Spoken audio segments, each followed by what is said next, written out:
Firstly, thank you so much for having me here today. It's very a moment of pride for me to be here talking about investments on Women's Day. As and when a country progresses and women become a part of the workforce, invariably, we see women talking about managing their finances.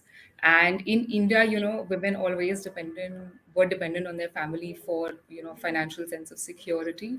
But as, women are earning, they're looking out for their own individual sense of security. And, which is why we see increasingly a number of women coming and working hard towards finding their own financial independence, and we can see the numbers how interesting they are. Okay, Priyanka, from your own experience, are there ways in which, any specific ways in which women can align themselves to a more financially independent mindset? Not just rely on somebody else for their investment decisions. The first step, when it comes to thinking about your finances or your financial independence, is thinking about what are you really investing for, right? And invariably, we usually think about investments in terms of our spending goals, right? I want to buy a house, I want to save for retirement, I want to buy a new car, I want to save for a medical emergency. But the way women should think about their finances is more in terms of financial independence, right? Because women today want to be in the driver's seat of their life and decide, when they want, to take a sabbatical or take a leave, or leave their job to travel, take up a job that pays less, and still afford the same kind of lifestyle. So, looking out for financial independence, we invariably turn to a lot of people for advice, right? The first people that come to our mind are our family and friends, and after that, financial advisors. But what's really missing in that link is women themselves taking an active effort of reading about financial literature and being a little more aware. So today, if you're talking to a financial advisor, or your friend tells you that you should invest here, you'll make so and so x amount of returns on this kind of investment, we don't really have a lot of content in our own minds to be able to counter that argument, right? And that's where financial literacy, reading about what's happening in the world, really helps you take investment decisions. So this is what women should really, really try to, focus a bit on. I can understand and even appreciate the need for more women to want to be involved in with their finances. But is there really a difference in the way men and women think about money and about managing money? There is a very interesting thing, and you'll see that in your own life, that we tend to prefer asset classes that we understand. Okay, and given where the uh, knowledge of financial assets are in India, and it's at a very infant stage, right? Women tend to understand more of physical assets, be it gold or real estate, or say some financial assets like FDs, right? Because they feel safe, and which is why women tend to invest in these safer kind of assets rather than investing in equities or debt. That is one difference, right? Because men have traditionally been a little more involved about the markets, be it equity or debt in some form or the other. Heard from their parents, or there were dinner table conversations or something of that sort. That is one difference. I think the other difference is inherently the way in which men and women think about risk. And women are said to be a little more risk averse. I think it's a little misleading, because women believe in taking more calculated risks, investing in assets that they understand. And which is why we tend to say that women don't really invest as much in equity or debt, for that matter. I think it's more a function of what do we really understand, right? And breaking the stereotype that men and women actually invest differently, I think the more important point to note here is that how we invest is a function of what our upbringing has been, or what have we faced in our adult life. That really shapes the way we really invest? Like, where did our family invest their money? So if your father has been investing in equity ever since you were a kid, you'll invariably have a little more comfort about investing in equity. It's got nothing to do whether I'm a man or a woman. It's more about what you've seen while growing up. So I think the stereotype that women don't like to take risks is a little uncalled for. And interestingly, there was this book I stumbled upon, which is called Warren Buffett Invests Like a Girl. And it talks in a very interesting way about you really don't have to just take a lot of risk to make consistent wealth. It's more about just being consistent in your savings and in terms of your time horizon for building wealth in life. Yeah. No, even if you speak to financial advisors, any number of them will tell you that, women portfolios tend to perform better than men over the long term. Maybe just because they don't tinker as much, right? So they get the benefit of compounding. But having said that, your whole point of women being more comfortable with physical assets also noted, but how do you then diversify that portfolio, right? Because while you have this comfort level with gold, real estate, and so on, but there is a need to be involved with financial assets as well, the mutual funds, stock market. Stock market also, if you don't understand, that's fair enough.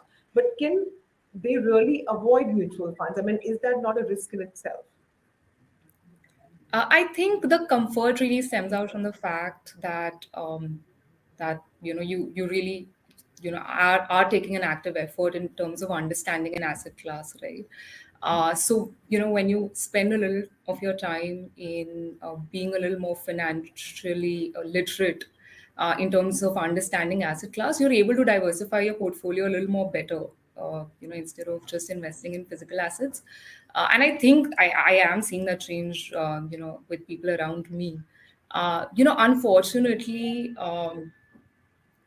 most of these conversations have to start when you're a kid, right? They either have to be a part of dinner table conversations at home about different asset classes, about how you should think about investing, or at school or at college level, right? But we don't really have that kind of an environment in India.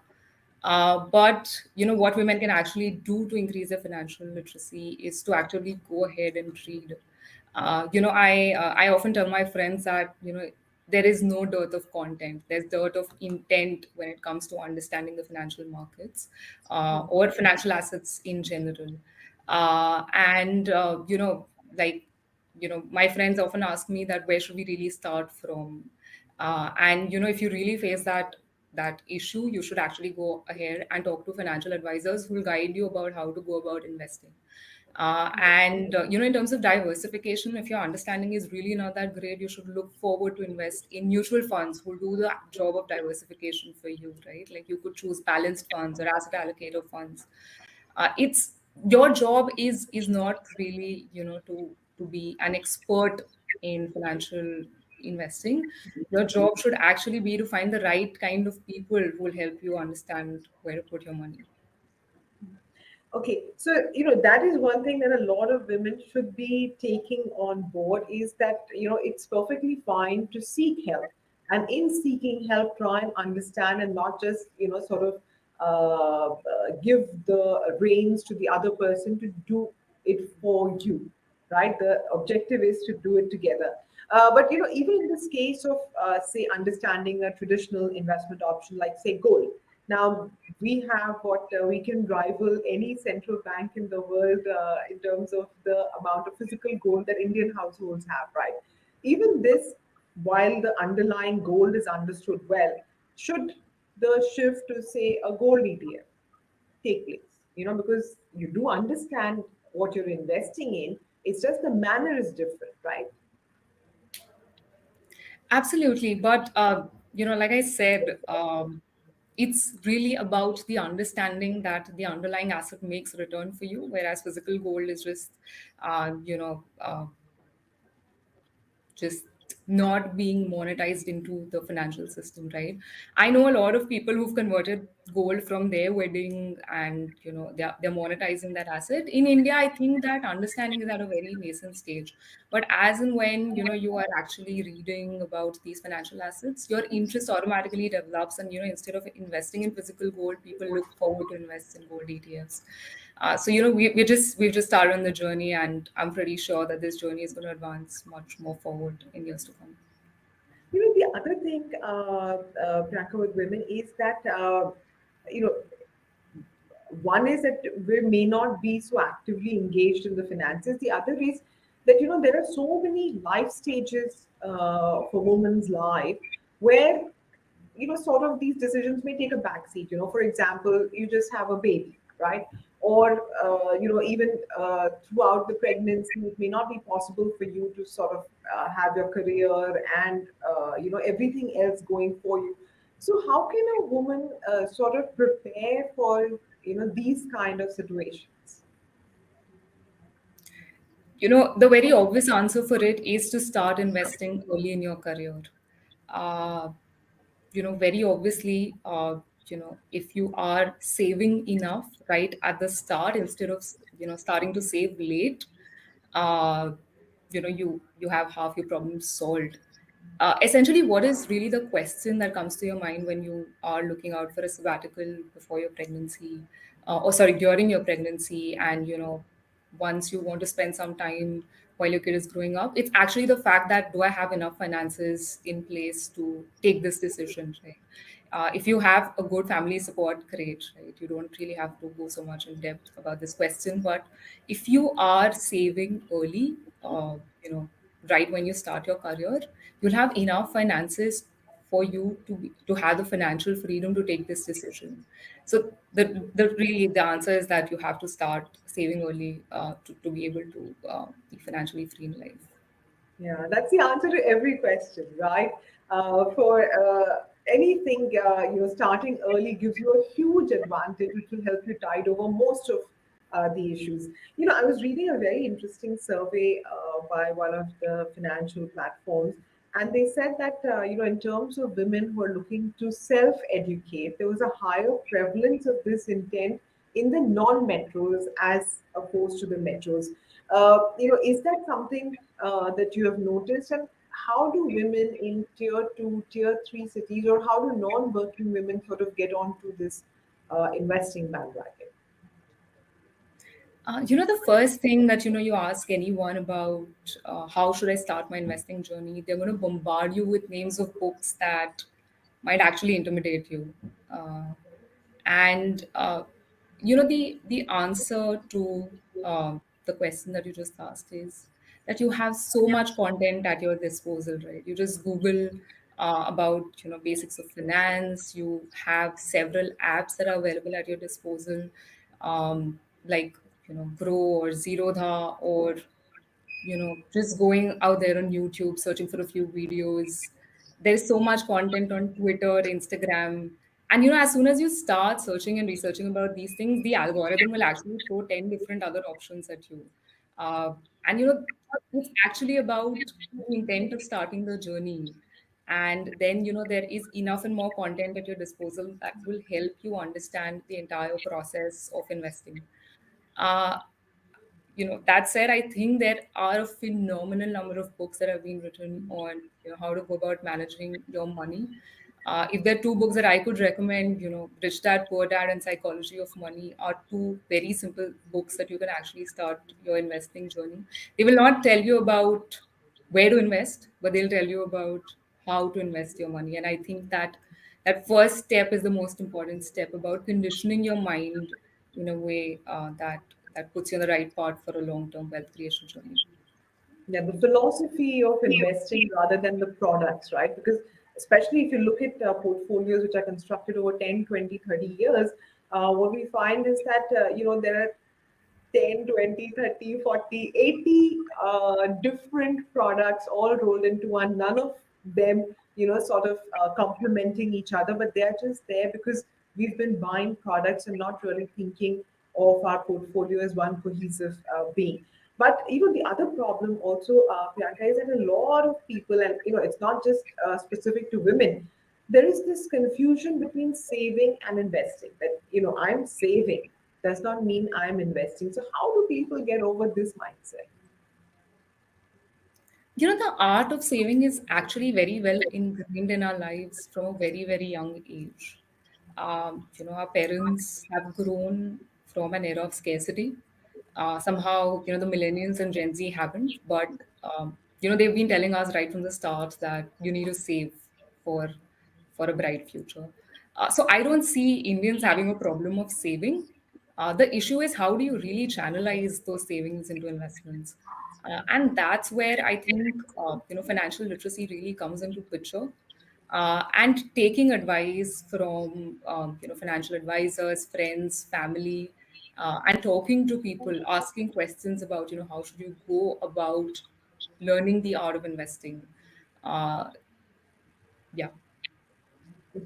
One more question that I get, or rather, one more trend that I have noticed is that some people are keen to learn. A lot of women are keen to learn. It's just that they may not be easily understanding a lot of the financial terms that are there.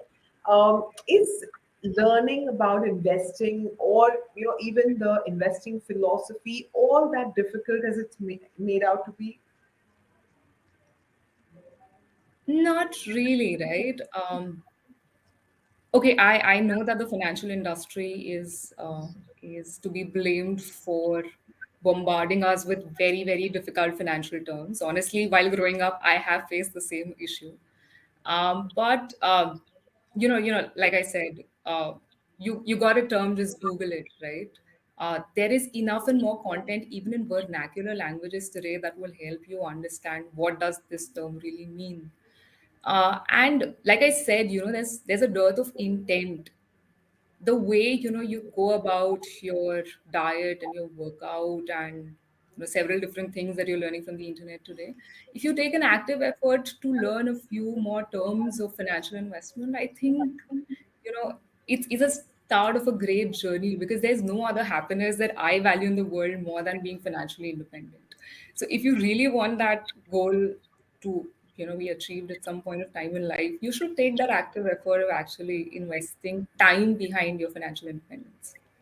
Yeah, actually, that's a very good point you've raised. That even in local languages, a lot of information is now available, and all it takes is for you to Google it, a few times. Because sometimes what happens is that people don't even know what they should be asking, right? So they keep talking about, is this particular policy good, or is this particular scheme good? Should I invest in it? But over a period of time, it will evolve, right? Your questions will evolve, and therefore the knowledge that you're connecting will evolve as well.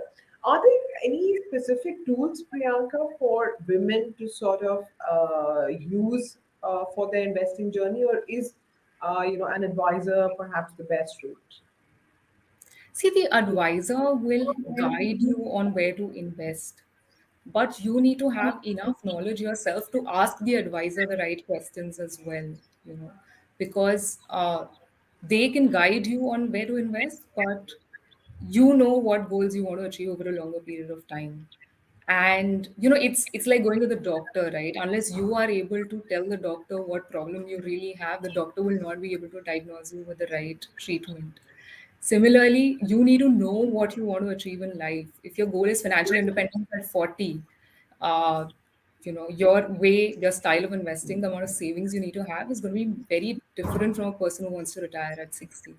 So, you need to be a little more suave about what you really want, become a little more financially literate about things, and then reach out to your financial advisor. I think it's honestly very difficult for a person from a non-financial background to make these decisions themselves, and in that situation, a financial advisor is indispensable. Right? Honestly, that financial advisor does not have to be someone from the outside; it can actually be someone from your family also. But knowing things is very important. And, like you rightly pointed out, uh, a lot of people grapple with the problem that where do we really start from? I think reading one newspaper or one financial newspaper a day might really help you a lot, or watching channels like CNBC are really going to help you a lot in the long term, to build your knowledge about, not just where to invest, but also about how the world really works. Yeah, and I mean, investing is a long game, right? You're not in it for 1 or 2 years. So spending time and learning about it is going to stand you in good stead for what, half a century at least. But Priyanka, since we've spoken so much about what our parents like and how things were and how things are changing, one thing that doesn't change is that even today, a lot of investors, even today, a lot of women think that insurance is an investment. So, because of this, they may find themselves underinsured. They may find themselves wrongly insured, and certainly they're lacking in the investment department. So, how do they sort of align their minds to this? Also, insurance, as a product, we need to understand is, actually built to serve us during trying times. And it's, at least from my perspective, is not a product that's going to build you wealth. And that's the distinction that you need to have in your mind when you're investing in an insurance product. If your goal is to build wealth, you have to invest in products that compound over a period of time. So whenever you're buying an insurance policy, you actually need to check what return on investment am I actually going to make on this policy, if wealth creation is what you're looking out for from that insurance product. uh, Similarly, when you're investing in mutual funds or stocks, that's the question you need to ask yourself, right? What is the return on investment that this is going to make me? Because wealth creation essentially is saving for a reasonably long period of time with a certain amount of returns. When you get that equation correct, is when you're going to build wealth for yourself. So that is, really the terms in which you should think about while making any investment decision, whether be it insurance products or FDs or mutual funds per se. Yeah, absolutely. Insurance is a risk cover. You're paying a premium to buy insurance for an eventuality. But investment is, what you're making, like I said, to sort of compound your wealth. Priyanka, another question that I want to ask is that, a lot of women may be unaware of investments. So investments are being made on their behalf by members of the family. They may not be aware of it. Which is the best way to sort of consolidate their investments, and how should they keep track of it in case it requires changes or needs to be rejigged, etc. The book I just mentioned about, called Psychology of Money, talks in one of the chapters that your goals change with your age. And, very rightly, you mentioned about, uh, how, your investing decisions have to change with your age as well. In terms of consolidating your portfolios, I think, um, you actively need to ask your family about where the investments are being made. I think, in a lot of Indian families, discussing money is not a very comfortable topic. But reaching out to your parents or your spouse and actively discussing money matters is something that's really important. I think that is one way to actually gather all the information about uh, your money. So normalize this talk about money with children, so that they can in turn become better at what we're trying to do. But which is the best way to sort of familiarize younger girls, with this concept of money? Any tools or tricks or tips?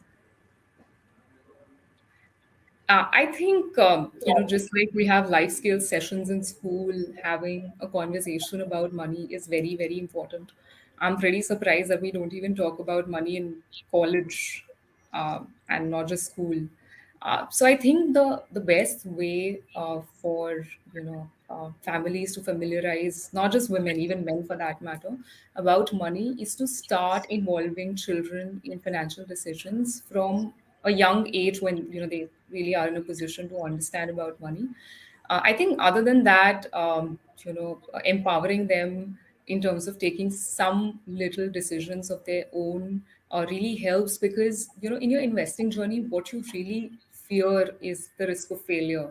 And in your growing years, when you understand that investing, successful investing is actually a series of failures combined with a few successes, and you can still build wealth with that, is what we really need to ingrain in the minds of children at a very young age. Um I think other than that, a more open conversation about money management between spouses is also very important. But from, a young life perspective, I think, openly discussing money conversations with people really, really helps. It really does not have to be your immediate family, but also people whom are in the financial field but are in your family, about how to go about thinking of investments. And Priyanka, just one final question to wrap this up. What are the common investing mistakes that you think women should know about? I think, one mistake that a lot of people are guilty of is that we ape other people's investing style, or, where they're actually putting their money. Just like someone else's diet plan is not going to help you, someone else's investing strategy is also not going to help you, right? Because their goals are different, their ambitions are different, their time horizon is different. So it's not an apple to apple comparison, and a lot of us are guilty of it. I think other point is that a lot of people don't diversify their portfolios enough, and that really does hurt at some point of time, because not all asset classes do well at the same time. Also, the power of compounding really works when you're patient enough for a really long period of time, but you have to start saving early as well for that power of compounding to really, really do well for a really long period of time. If you were to take Warren Buffett's example, he started investing at a very early age. But if you read about how he built wealth, about 95% of his wealth was actually built after the age of 60, 65. So, you know, we often start worrying about what to do when we see that the markets are volatile, and then we often I have heard of people stopping their SIPs because the markets are really volatile and they're scared of what to do. But it's in times like these that you really have to buckle yourself up and say that I am on a long-term investment journey, and volatility in markets like these should not impact my investment decisions today. Is something that we need to keep in mind. And this is what you learn when you learn about the philosophy of investing, not just where to invest, but how to invest, how to stay true to your investments, and therefore how to allow yourself to be rewarded over the long term. Priyanka, thank you very much for joining us and for sort of speaking about many of the things which at some level is common sense, but when you hear somebody speaking about it, it sort of brings to for the point that all of these, while they may be very, very common things, if done consistently and diligently over a period of time, can be very, very rewarding to women as investors. So thanks very much, Priyanka, and thanks Thank to everybody who's been watching. I hope this has been useful to you. Stay safe.